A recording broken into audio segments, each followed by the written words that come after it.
కేంద్ర ప్రభుత్వం రైతులకు శుభవార్త చెప్పింది. రైతుల దగ్గర నుంచి కనీస మద్దతు ధరకే పంటలను కొనుగోలు చేస్తుంది.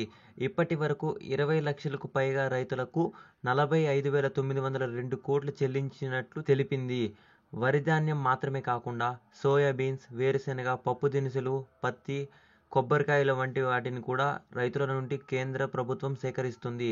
ఇప్పటి వరకు భారీ స్థాయిలో కొనుగోలు చేసింది. 2020-2021 ఖరీఫ్ సీజన్కు సంబంధించి పంజాబ్, హర్యానా, పలు రాష్ట్రాలలో పంట సేకరణ సజావుగానే జరుగుతుందని కేంద్ర వ్యవసాయ శాఖ తెలిపింది. ఇప్పటి వరకు కనీస మద్దతు ధర ప్రాతిపదికన 243 లక్షల మెట్రిక్ టన్నుల ధాన్యాన్ని రైతుల దగ్గర నుంచి కొనుగోలు చేశారు.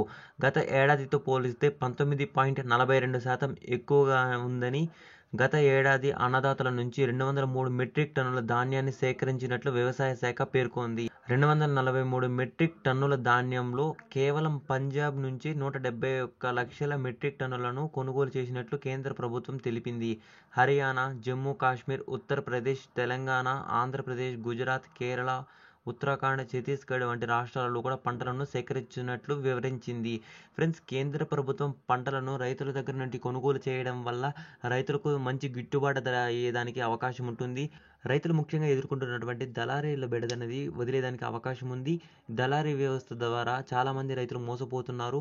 మోసపూరితమైనటువంటి ధరలను నిర్ణయించి వాళ్ళ రైతులనైతే చాలామందిని మోసం చేస్తున్నారు. ఫ్రెండ్స్, ఈ వ్యవస్థ పూర్తిగా అందుబాటులోకి వచ్చిందంటే రైతులు పండించిన పంటలన్నింటి కూడా కేంద్ర ప్రభుత్వమే కొనుగోలు చేసి మోసపూరిత దళారీల బారిన పడకుండా రైతులైతే మంచి ప్రయోజనం చేకూరుతుంది. ఫ్రెండ్స్, ఈ వీడియో నచ్చితే లైక్ చేయండి. ఇలాంటి వీడియోలు ఇంకా కావాలంటే ఛానల్ని సబ్స్క్రైబ్ చేయండి. Thank you for watching this video.